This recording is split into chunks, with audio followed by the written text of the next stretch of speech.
What is up, everybody? Oh man, I hate how it flips the screen. I hate seeing myself not mirrored on image. Anyways, I'm just trying shit out. I was gonna record this and put it on Instagram, but instead I'm like, I could just do YouTube live and upload it after. It's past my bedtime, but I want to answer a few questions I got from this Instagram story post, which were questions for the next podcast with me and Maddox. But there were so many of them. Thank you guys, and a lot of them were actually pretty good. A lot of them were bad too, but hell yeah, bro! I'm just happy that people participated and they gave me questions. So let's go over a few of them tonight, just for funsies. I really, dude. There's got to be a way I can mirror the fucking image or something. Oh man, I can't do nothing about the fucking webcam, can I?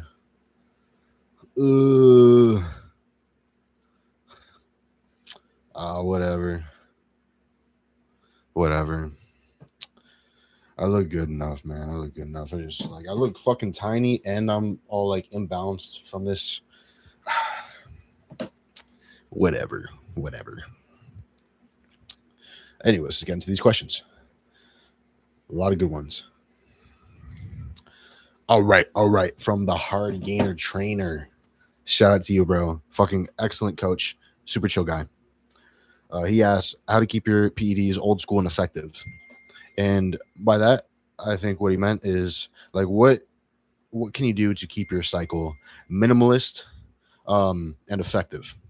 You know, like not overcomplicating it, sticking to the basic things, potentially the cheaper things, because there's so much stuff out there now to use. A lot of it is expensive, a cost that we don't really need to be stomaching.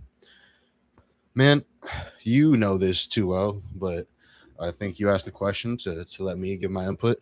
Um, Test is best. Test is always best. Not only is it bioidentical and your body knows what to do with it. I know a lot of people say that, but it's like, what is that? Oh, what's up, Ivan?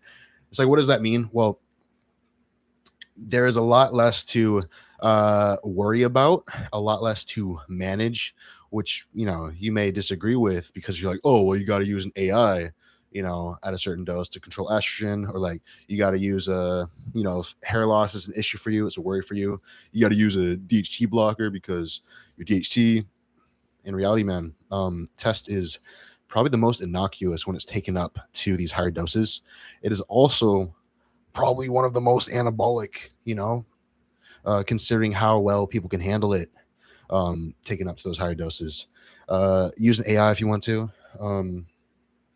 or use a secondary compound. But like when people try and lean into the secondary compounds, like doing a high mast cycle, maybe incorporating some 19 Nor stuff like that. Like that's all fine and dandy, but bro, test is the sledgehammer. It is going to get the shit done that you want to get done as a bodybuilder, which is just grow a lot of muscle, and just be fucking jacked, right? So testosterone, like always lean into that as like the main thing.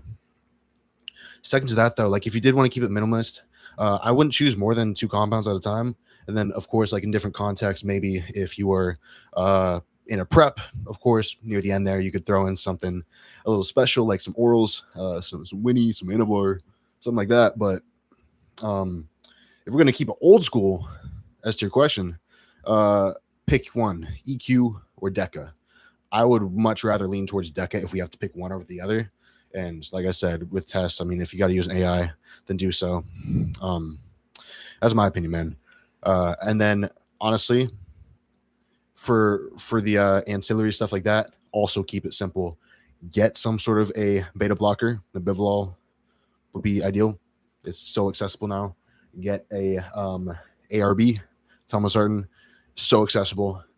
And aside from that, man, aside from those two things, honestly, I wouldn't even worry about like ezetimibe or like a statin or anything for cholesterol. Just do your fucking cardio and eat well, and you'll be good.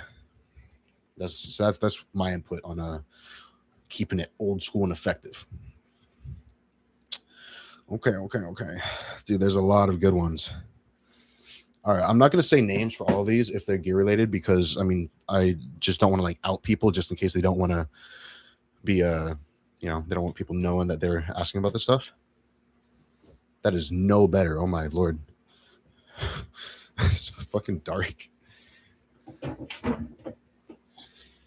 Okay, this is a good one. Is growth hormone overhyped? I don't know what a VOD is, Ivan. I don't know what that is. But is growth hormone overhyped? I think that farmer grade growth hormone is overhyped. And Saracen. Yeah, I'm recording. Hell yeah. I was going to post this after. If I didn't post it after, I mean, bro, I think you're the only one in here. So it's like, I would just be, doing a schizo live, which would be fine. That would be fun. Yeah, pharma grade is definitely overhyped. And I think you only really hear it nowadays. People saying that like Serostim is the shit and you need to experience it. And like pharma grade is that much better from a select few coaches and like figures within bodybuilding. Whereas everyone else is like, dude, just get the fucking generics. They're so good now because it's competitive, because they're so accessible, and test them. Test your fucking generics. And if they're good, bro, you just lean to the generics. For the price, I think growth hormone can be overhyped, but not if you're getting good generics and you just got a cool ass plug. When it comes to muscle building potential, yes, it is going to be much more powerful in synergy with things like anabolics, your androgens, especially testosterone.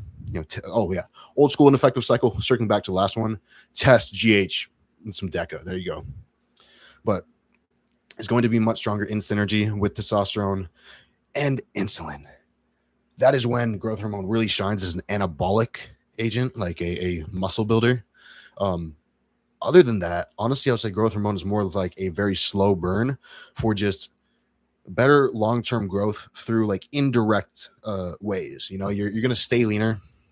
You're going to recover better. Tendons and joints and ligaments are going to be healthier, more durable. And because of that, you can do all the bodybuilding stuff longer and more efficiently. So, yeah. Growth hormone is not overhyped, but pharma is.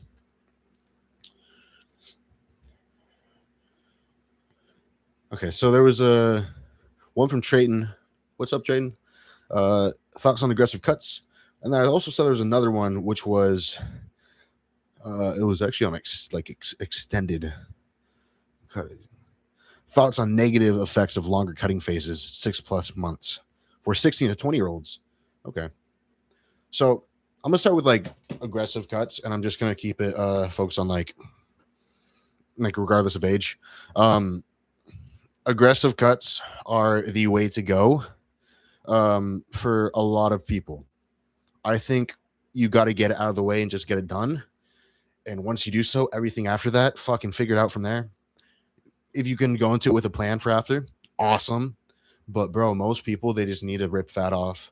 And I'm not even talking like, honestly, like lifestyle people, Gen Pop, just your average dude, dad who's trying to lose weight. He should honestly cut pretty fucking aggressive and just go hard for at least the first portion of, a weight loss. I think it is much better to be aggressive off of the front end and then coast through the rest, especially for competitors. Like I apply this to both lifestyle people and competitors, especially for a bodybuilder, bro.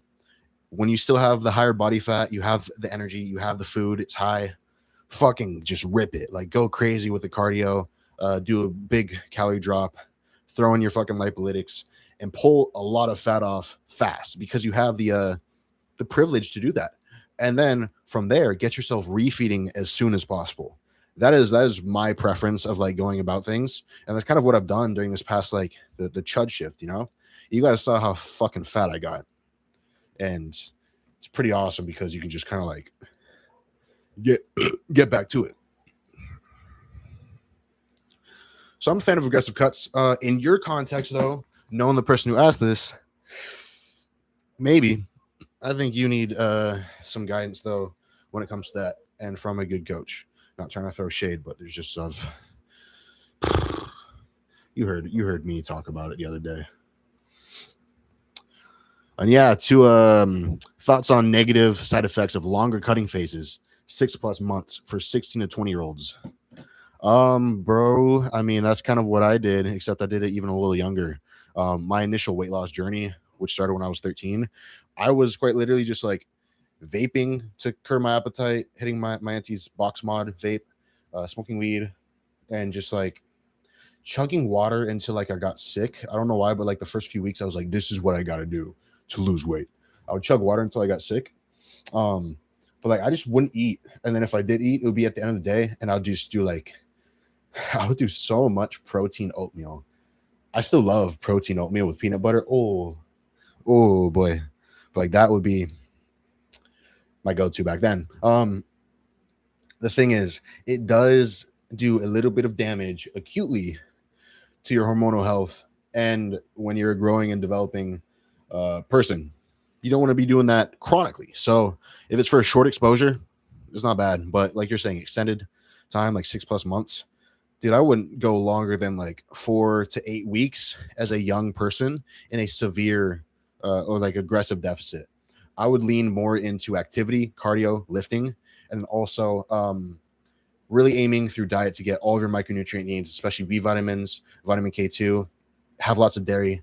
And then from there, man, I mean, if you got to like go up and down and zigzag and cycle, you know, like have a day where your calories are super high, have a day where your calories are super low, like shit like that. That's what I'll do, man. Don't stress the fuck out of your body when you're still a young and developing boy like I did. I think because of that, my wiener could have been like bigger.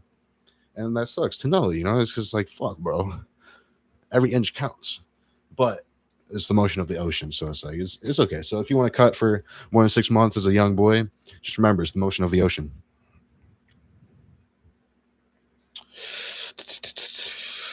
Ooh, Wesley, what's up? From Wesley Unk. What's up? What's bodybuilding culture like in Hawaii? Or just fitness culture in general? It's good. It's good. I don't know if I can give like a huge opinion or strong opinion. Because to be honest, man, it feels small. Uh I go to a place called Iron Hawaiian, and that is like, at least in Honolulu, like the bodybuilders gym.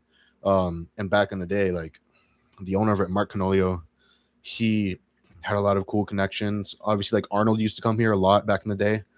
Also, like just the other day at Planet Fitness, I met this fucking uncle who was like, he said he was like 83 or something crazy. Looks amazing for his age.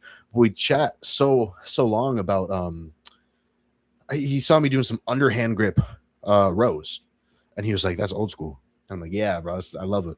And apparently he was friends with Jay Cutler, and he showed me all this proof, and he was like in the bodybuilding scene back then in the fucking 70s to 80s and even early 90s. It's definitely not as big as like you would hope for it to be nowadays.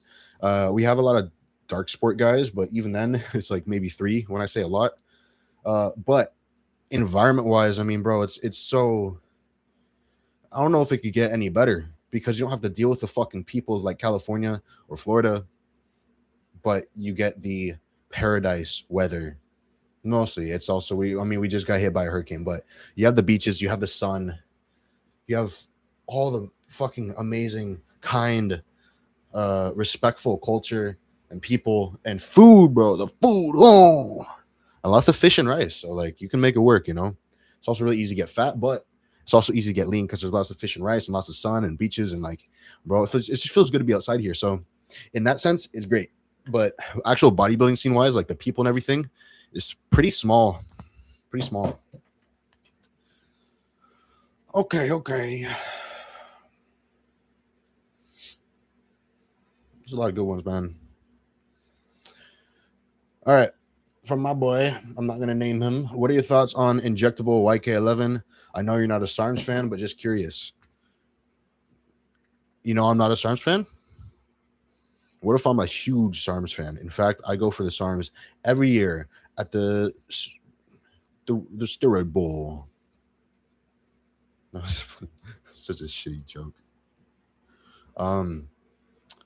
YK11 honestly is more like a androgenic anabolic steroid than it is a SARM and how it acts. I don't really see much merit to the myostatin inhibition, so it doesn't really outshine other compounds with like some sort of special fucking, attribute. It makes you strong really quick, sheds the fuck out of your hair, and it's pretty damn neurotoxic. In my opinion, I think if you're going to use something like that, Just fucking do a run of super draw for a short stint of time. If anything, you will look cooler and you might even build more muscle. Probably not, but like either way, you're not gonna like, dude. Like no one at the top is fucking around with YK11. I'll tell you that. But it is like it's cool to think about. And like if I were to use it, I would use it in the context of like to harden the fuck up and look crazy and also get super strong for a short stint of time.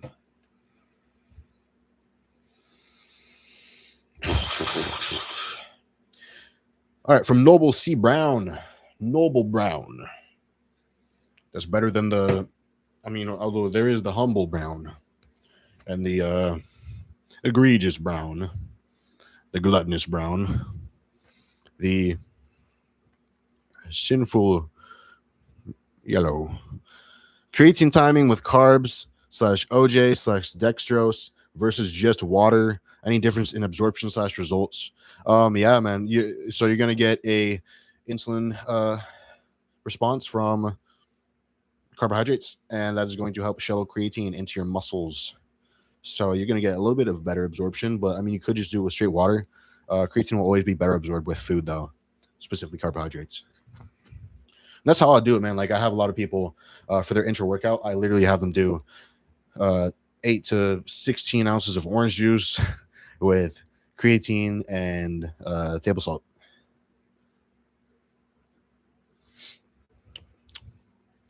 Ooh, from Gunnar Youngstrom, who I've been working with recently, and he is on his own cut, and he's doing fucking awesome. What was your mental like during the Chud shift? Well, man, I'm still in it, so you're witnessing it in real time on YouTube Live. YouTube Live, Modern Bra at Modern Bra on YouTube Live. This is my mental. Bro, you know what's funny? I was talking about this with Maddox on his podcast just earlier today, and that'll be dropped. Honestly, we do answer a few questions, but not all of them. So I want to get to them on here. My mentality, bro. I got fat. Well, I was already pretty chunky, and like halfway through, like realizing how chunky I was also visiting my girlfriend who lives in Wisconsin. My first time in the Midwest. At that point, I was like, bro, I'm just gonna like fucking embrace this and lean into it and get super fat because I know I can come back. And if I don't come back, well, then I'll find out, this stuff isn't for me in the first place, and that's okay. Like, well, maybe it's just it was a season of life. I'll figure it out, and it is very much for me. This is like my fucking passion. That's what I learned. I realized because by the end of getting fat, I was itching to get back to it, the routine, the gym, everything. And it's funny because it almost helped me overcome a few different issues with my body image. Like right now, bro, when I'm looking at myself in the camera, the webcam, I look so fucking small on here. Like I look so narrow, and I'm also in like the image is flipped. So like I'm super imbalanced and like, oh, what the fuck, bro? There we go. But nonetheless, I feel way more comfortable in my own skin, even if I get a little chunky. And it's like, dude, at the end of the day, I love the process. And when you learn to love the process, like, the cardio, the training, the meals, the routine of it, having structure, when you find a love for that, then it's like, it doesn't matter, bro. It doesn't matter. You're okay with looking a little chunky at times. You're okay with looking a little flat at times. And because of that, you can now progress so much more long term because you're not always holding yourself back progress wise because you are too fixated on the short term and you cannot delay gratification. So my mentality going into this was I am going to fucking finish it. I am determined to finish it no matter how hard it is. And after this, I'm going to rebound and like reach a new level, which I should have reached a long time ago, but I simply didn't because I told myself I couldn't. I didn't have that determination. So determined is the answer. I ripped a lot of ass today, and it's it kind of like in a way it grosses me out more than if my farts smelled bad. They'll like smell almost like smellless, like odorless, or they will smell exactly like a cooked meat, sometimes hot dogs, sometimes like literally like chicken breast, and it's like to a T it smells the same, and it's like it's not a bad smell because of that. It's like, ooh, what's cooking? But in knowing that it's a fart, for some reason it's more gross in my head. I'm like, what the fuck, bro? Like I'm I'm making hot dogs in my ass. Okay, from Vray underscore OXO. What foundational essentials to build up on before starting syringe cycle? How do I know I'm ready? Give it a few years. I know that might not be the answer you want or most people would want, but give it a few years, bro. Once the thought comes up, give it time. Give it time. Let it simmer, because you gotta, like, people get worried about their fertility, which you can keep, and like that's a whole nother rabbit hole to go down. But they're worried about their fertility. They're worried about, obviously not being able to come off. Maybe they want to stop injecting themselves with shit. Down the line, they just want to come off fully, be natural again. Natural. Maybe you don't want to deal with the side effects, the potential side effects. Maybe you're not actually as committed to this thing as you think you are, and then you're going to start the gear and end up just getting super fucking unhealthy because you're not checking off the boxes in diet and training and cardio, right? I think you should be doing all the things in a good, like, competitive enhanced bodybuilder would be doing before you actually start taking gear, unless, and this is me playing devil's advocate, unless you just have a crazy fucking structure and genetics. In that case, you're ready, bro. If you wanna make a living out of this shit, just go for it. But really, you should be ready by the time you don't have to look up and refer to people for questions, which are things that you should kind of have down within the first year or two of starting year, such as, like, how do I actually, like, read and interpret the concentration on a vial? What do I draw up to in my syringe? What is my weekly dose if I'm doing every other day? What does this compound do in general to most people? What does this compound do? What's up with me and how I'm feeling just right now, and then how might it affect me differently? Just all that shit. So you will be ready when you really feel like you're ready, because you're already kind of doing all the other things. And now you need the extra, like, the other button to push. I'm getting tired, bro. It's like almost 11. It's past my bedtime. There's a lot of good ones, but I'm going to end it off on this one from Harnour. I've actually never said your name, bro. Harnour. She asks how to be happy.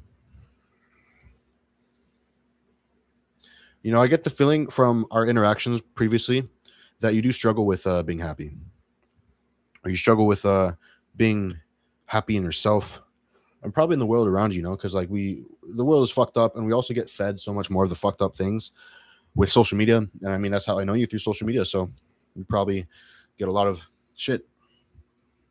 And let me tell you,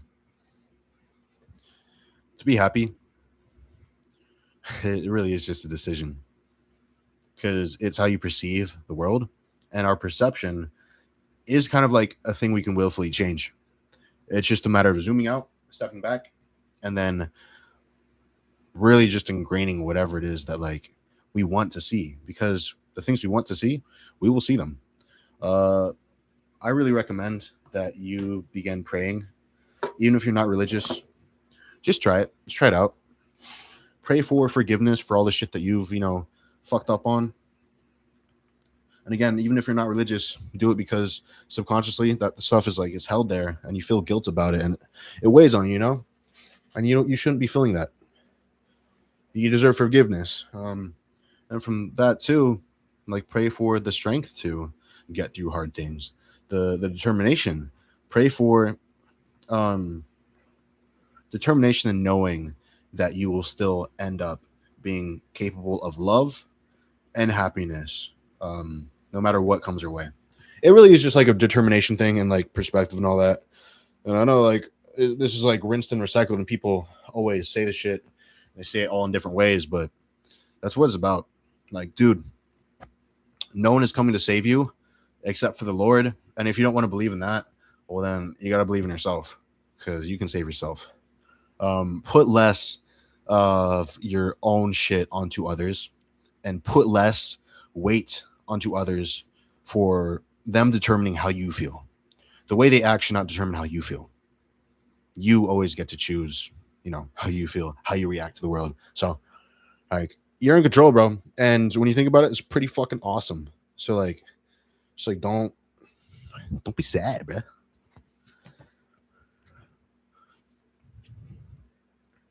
All right, last one. I'll make this one super quick because I'm tired. It's past my bedtime. Okay, last one. I love you too, Ivan. Seriously. Also, I know I haven't responded to you on WhatsApp. I'm just procrastinating. I'm really tired. But also, I mean, I know you progressed. That's all that matters. So, like, good shit.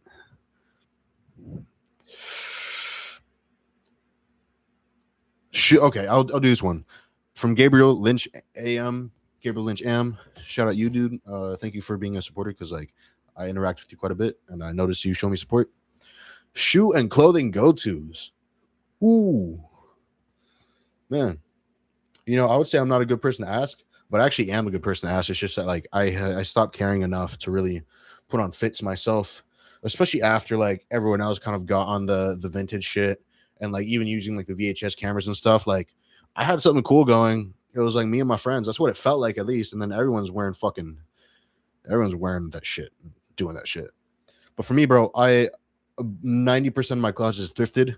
The only 10% that is not thrifted is a pair of New Balances. Like if I'm gonna have a default shoe, it's gonna be a pair of white New Balances or like a white and red or white and blue or like just say a simple two colorway. Other than that, I wear slippers. So like some fucking Hercules sandals. I just like to keep it super simple, bro. Like functional. Like I don't know. You can look good wearing kind of whatever if you have the eye for like I don't know, bro. I love like old baggy Y2K kind of clothing. And also, when you're big, bro, when you're big or you're fit or you're ripped, it just looks way cooler. Anything you wear, it doesn't even fucking matter, bro. Like me, like I'd rather just walk around with my shirt off and like wear my baggy tap out shorts. I'm a big fan of like tap out, old school MMA brands. Here in Hawaii, Maui Built. Maui Built is such a sick brand. The kind, yeah. In the back, I have a famous Stars and Stripes skull hoodie. You can't see it, but that one's cool. I got it for free, and it's dope. But like sometimes I feel like it's too much. It's too like fashion for me, so I'm gonna fucking sell it to someone because apparently they go for a little bit, quite a lot. I actually have a lot of clothes I'm gonna sell off because I'm gonna be moving soon, and I don't wear this shit. Like, bro, I rotate between the same 3 wife beaters and the same 5 shirts, and then I just wear baggy shorts. So man, in my opinion, go old school, go baggy, and wear some wife beaters. And that's the base.